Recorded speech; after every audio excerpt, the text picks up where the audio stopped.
پنځلسمه سپاره یولسم رکوع سوره بنی اسرائیل یولسم رکوع. پنځلسمه سپاره یولسم رکوع سوره بنی اسرائیل یولسم رکوع. بسم الله الرحمن الرحیم. وما منع الناس ان يؤمنوا اذ جاءهم الهدى.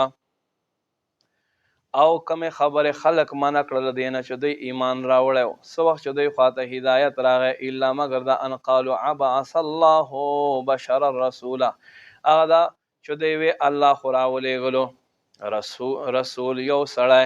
قل ورته فرمایه لو کان فی الارض کچیرته وګرځېږي په ځمکه کې ملائکتون فرشتې یمشونه چې دوی تګ کوي مطمئنین په سکون سره په ځمکه باندې لنزلنا علیهم من السماء ملک الرسول بیا به هم مونږ په دوی باندې اسمان نه رسول و فرشته را لېږله. قل ورته فرمایه کفا بالله شهیدا بیني و بینکم.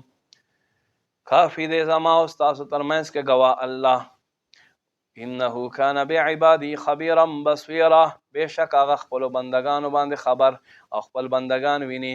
ومن یهد الله فهو المهتدی. چاته چې الله لار وښایي هغه په لار باندې. ومن یضل څوک چې الله ګمراه کړي فلن تجد لهم اولیاء من دونه هرگز به تاسو دوی لره حمایتیان پیدا نه کړي. ونحشرهم یوم القیامة علی وجوههم. مونږ به دوی راغونډ کړو په ورځ د قیامت نسکوره عمیان ړانده بوکمن او دوی به ړانده وي دوی به ګونګي وسومن او دوی به کاڼه وي. ماواهم جهنم د دوی ځای جهنم دی. کلما خبت زدناهم سعیرا. هر کله چې د دوی اور په مړ کې د شي مونږ بیا دوباره تیز کو. ذلک جزاؤهم بانهم کفروا بآیاتنا.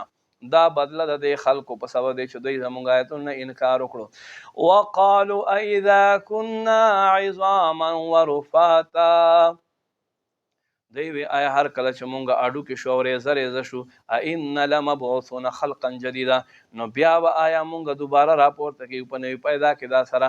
اولم یرو آیا دوی نه ویني ان الله بشک الله الذي غزات خلق السماوات والارض چې پیدا کړ اسمانونه او ځمکه قادر على ان يخلق مثلهم.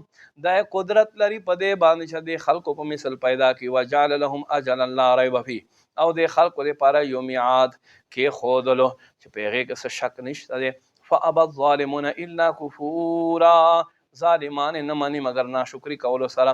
قل ورته وفرمایه لو انتم کچېرته تاسو تملکون خزائن رحمت ربي زما د رب د خزانو مالکان شئ اذا لامسکتم ضرور به تاسو ونیسئ خشیت الانفاق د ختمېدا د خرڅ د ختمېدا د یارې نه.